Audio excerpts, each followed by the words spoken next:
Quizás ninguna decisión moderna de la Corte Suprema de Estados Unidos ha despertado más pasión que Roe contra Wade, el caso de 1973 que estableció el derecho constitucional al aborto.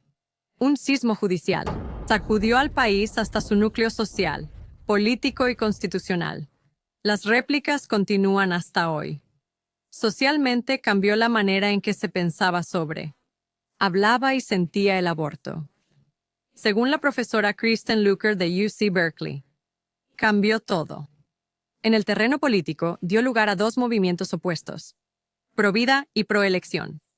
Constitucionalmente, sugirió que el tribunal tenía la capacidad de crear derechos que no estaban claramente respaldados por la Constitución. Roe concernía a una mujer de Texas llamada Norma McCorvey, que entonces se mantenía anónima bajo el seudónimo de Jane Roe. McCorvey deseaba tener un aborto, pero la ley de Texas se lo impedía. En 1970, Jane Roe interpuso una demanda contra el fiscal del distrito de Dallas, Henry Wade, para derogar la ley de Texas. Su caso, Roe v. Wade, fue a la Corte Suprema, y en enero de 1973, la Corte se pronunció 7-2 a favor de Roe, indicando que Texas había violado el derecho constitucional de Roe a la privacidad. Ese derecho se había definido vagamente en casos anteriores de la Corte, principalmente el de Griswold v. Connecticut, 1965. Lo que hizo la Corte en Roe fue ampliar el derecho a la privacidad para incluir el derecho a abortar. La Corte basó su decisión en la 14ª enmienda, ratificada en 1868, para garantizar los derechos de quienes habían sido liberados de la esclavitud. Durante la ratificación, alrededor del 75% de los estados tenían leyes contra el aborto.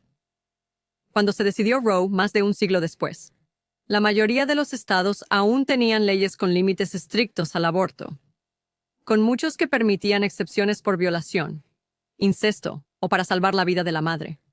La decisión de Roe invalidó todo ese marco legal. Para justificar su lógica, la Corte mencionó la cláusula de la 4ª enmienda que dice que nadie será privado de la vida, libertad o propiedad sin el debido proceso de ley. Pero esto planteó una nueva pregunta, una que está relacionada con el embarazo de una mujer.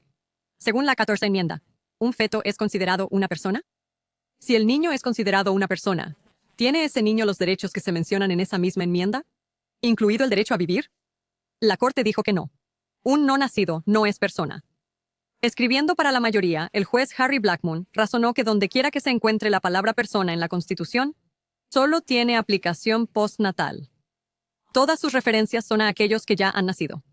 Este hecho nos convence, escribió, que la palabra persona, tal como se usa en la 14ª enmienda, no incluye a los no nacidos. Esto generó otra cuestión. ¿En qué etapa de un embarazo un niño no nacido se considera una persona? El tribunal también contestó esa pregunta. Decretó que hasta que el niño no nacido alcanzara el punto de viabilidad, el comienzo del 3er trimestre, cuando el niño puede sobrevivir fuera del útero, el Estado no puede proteger la vida potencial del feto. Pero, en un memo interno a sus colegas, el juez Blackmun reconoció que la línea de viabilidad del trimestre que había propuesto era arbitraria. Así, para llegar a su conclusión, el tribunal realizó maniobras legales que pocos de los partidarios de Roe estaban dispuestos a justificar. Como lo mencionó el jurista John Hart Ely, Roe no era derecho constitucional y casi no da sentido a una obligación de intentar serlo. Si el aborto no era un gran tema político antes de Roe, se volvió uno tras Roe. Numerosos americanos, muy inquietos por lo que veían como una devaluación de la vida humana inocente, se unieron para oponerse a la decisión. Otros americanos defendieron la decisión. Vieron el aborto como un tema de derechos civiles, que el gobierno no debería interferir con el derecho de una mujer a elegir, o para manejar su propio cuerpo. Por lo tanto, una nueva línea política separó a América. Esa línea alcanzó al tribunal. Cada nuevo potencial juez sería preguntado sobre su postura en esta cuestión crucial durante su audiencia de confirmación. ¿Apoyarían o anularían Roe? Por lo tanto, la Corte, que debía ser la rama más apolítica del gobierno, se halló en el centro de una prolongada batalla política. Las decisiones posteriores de la Corte Suprema alteraron Roe de formas importantes. Finalmente, los tribunales inferiores tuvieron guías contradictorias acerca de qué norma regía realmente las decisiones sobre el aborto. En 2021, 26 estados pidieron expresamente a la Corte que anulara completamente Roe. La Corte lo hizo al año siguiente. En el caso Dobbs, contra la Organización de Salud de la Mujer de Jackson. Esta decisión regresó el tema del aborto al ámbito político. La población, a través de sus representantes, pueden una vez más determinar qué normas pueden regir sus estados individuales.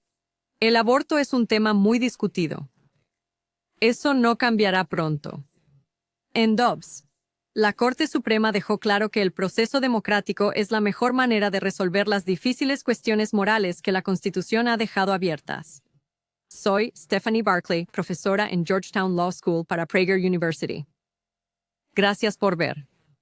Para mantener los videos gratis, considera hacer una donación deducible.